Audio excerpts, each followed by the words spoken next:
নেপালে দুর্গম পাহাড়ি উপত্যকায় বাস পৃথিবীর সবচেয়ে বড় মৌমাছির। এক এক ঋতুতে এক এক রকম মধু সংগ্রহ করে এসব মৌমাছি। অনেকটা লালচে রঙের দেখতে এই মধুই পরিচিত পাগলা মধু নামে। রশি ও মই ব্যবহার করে খাড়া পাহাড় বেয়ে উঠে লাখ লাখ মৌমাছির আক্রমণ প্রতিহত করে মৌচাক থেকে মধু আহরণ করছে মধু শিকারীরা। নেপালের রাজধানী কাঠমান্ডু থেকে প্রায় ৮ ঘন্টার পথ এই প্রত্যন্ত গ্রাম আইতা প্রসাদ গুরুং। সেই গ্রামের অধিকাংশ বাসিন্দা মধু সংগ্রহ করে সংসার চালায়। হিমালয়ের উঁচু পাহাড় থেকে মধু আহরণ করতে হয় তাদের। ১৬০ ফুট অর্থাৎ ৫০ মিটার উঁচু পাহাড়ে উঠতে বাঁশ কেটে বিনুনি দড়ি দিয়ে তৈরি করা হয় মই।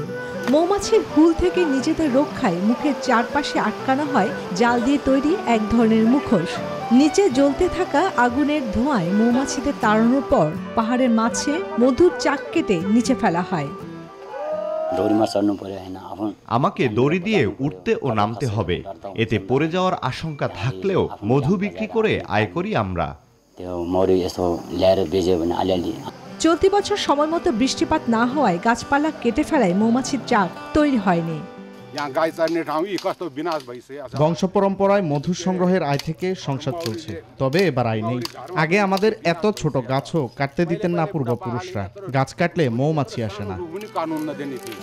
ভূমিধস, বন্যার কারণে মৌমাছিদের আবাসস্থলের ক্ষতির পাশাপাশি দেরিতে ফুল ফোটা, যা মৌমাছির মধু তৈরিতে ব্যাপক প্রভাব ফেলছে বলছেন মৌমাছি বিশেষজ্ঞ। বেশি বৃষ্টি, কম বৃষ্টি, অতিরিক্ত তাপ বা ঠান্ডা, চরম আবহাওয়ায় একাধিক প্রভাবে মৌমাছি উজাড় হয়ে যাচ্ছে। প্রতি বছর মে মাসের মাঝামাঝি থেকে মধু শিকার শুরু করেন হানি হান্টারেরা।